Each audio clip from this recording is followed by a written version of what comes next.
Isang mabilisang balita mga kababayan, tumataas po ang tsansa na maging bagong bagyo ang naturang low pressure area na binabantayan ng PAGASA. Ayon po sa PAGASA, patuloy pong magpapaulan ang southwest monsoon o habagat. Dulot po yan ng low pressure area na patuloy na lumalapit sa kalupaan. Kaya pinag-iingat po tayo ng PAGASA sa banta po ng pagbaha at pagguho ng lupa tuwing magkakaroon ng malalakas na ulan. Dahil po yan sa epekto ng pinagsamang low pressure area at habagat.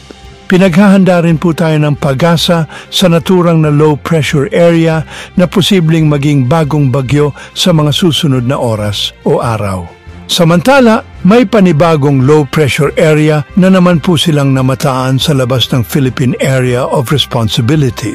Narito po ang kabuuang ulat panahon mga kababayan mula po ito sa PAGASA.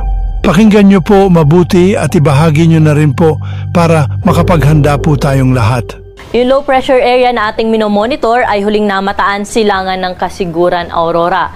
Ang nasabing LPA ay may medium chance na maging isang bagyo. Inaasahan natin na posibleng mas tumaas po ang tsansa na ito ay maging isang bagyo. Kahit LPA lamang po ito sa kasalukuyan, inaasahan natin na magdudulot na ito ng mga kalat-kalat na pag-ulan, mga pagkidlat at pagkulog sa may silangang bahagi ng Northern at Central Luzon, lalo na po dito sa may Cagayan Valley area, no, na kung saan inaasahan natin na posible ang mga light to moderate with at times heavy na mga pag-ulan sa dyan po sa nabanggit na lugar.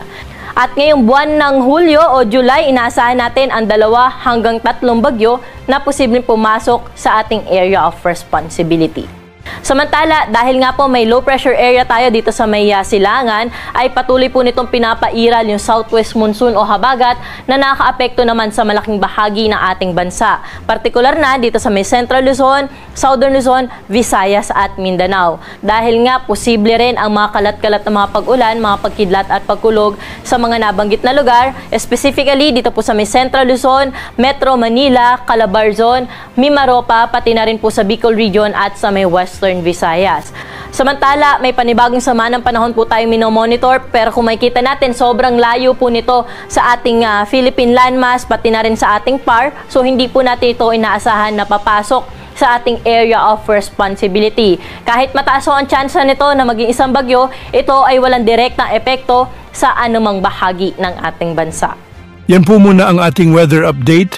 Sa mga naghahanap po ng rechargeable super bright solar flashlight and waterproof work light, click nyo lang po ang product basket na makikita nyo sa inyong screen o sa description box.